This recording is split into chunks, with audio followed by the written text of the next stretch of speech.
Hello guys, welcome to my life. Ngayong araw nandito kami sa Over the Hill Farm, Farm to Fork. Masarap yung hamburger dito guys. Ako. Kaya guys, samahan nyo kami ngayong araw. Nandito lang to sa aming lugar. Ang kagandahan dito guys, kasi yung farm, mayroon silang sariling farm guys. Over the Hill Farm, Farm to Fork. Kaya papasok na tayo sa loob ng kanilang restaurant. Ano pala to guys, hindi lang sila mayroong cheeseburger, chicken burger at iba pa mga pagkain guys. Mayroon din silang mga deli products guys. Mayroon din silang lamb at saka kung ano-ano pa na pwede mong bilhin habang ikaw naghihintay sa iyong order. O guys, mayroon din silang dito homemade na mga cupcakes. At saka kung ano-ano pa din. Mayroon din silang souvenir dito guys. Nako, kung hindi pa kayo nakapunta dito, try nyo, punta kayo guys kung taga dito lang kayo. Kung malayo kayo sa akin dito sa amin, nako, manood lang kayo ng video. Maganda yung design guys sa loob, samahan nyo kami. At mayroon din silang BB burger dito guys, pang bata, pang under 5 years old. Yan lang pero si Janelle, nako, gustong gusto niya talaga yun.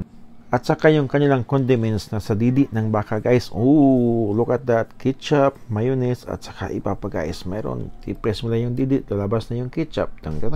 Nandyan na yung ketchup, mustard, mayonnaise, at saka yung pickles. Nako, ang sarap. May sauces pa. Yun ang kagandahan nito guys. Yung condiments na sa didi ng baka guys. Tingnan nyo. Ganyan-ganyan lang, parang naglalaro. Oops.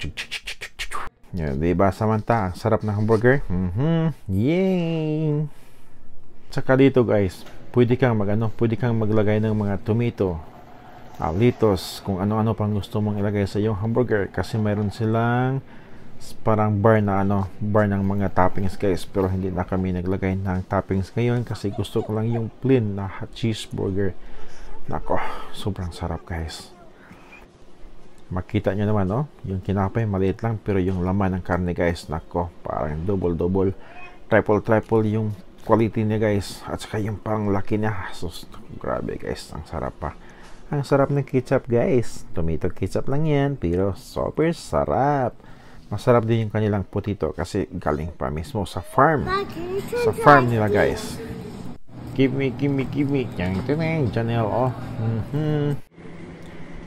Kami lang palang tatlo ngayon dito. Ako, si Samantha, at saka si Janelle. Kasi si Janet nandoon sa nanood ng tournament ng aming Kuya Sam. Mayroon kasing volleyball Pero guys, yung hamburger talaga, tingnan nyo. Yung kinapay, maliit lang.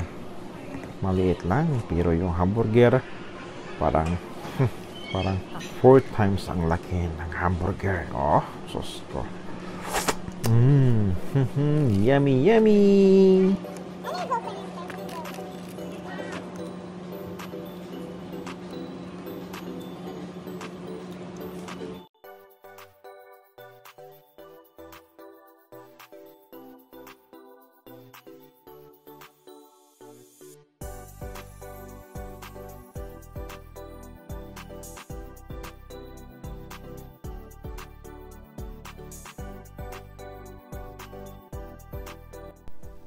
O diba, yung hamburger sobrang laki guys kasi meron silang sariling farm nito.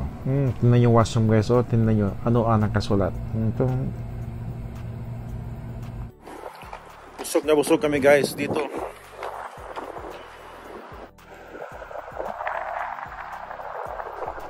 Thank you for watching. Maraming salamat.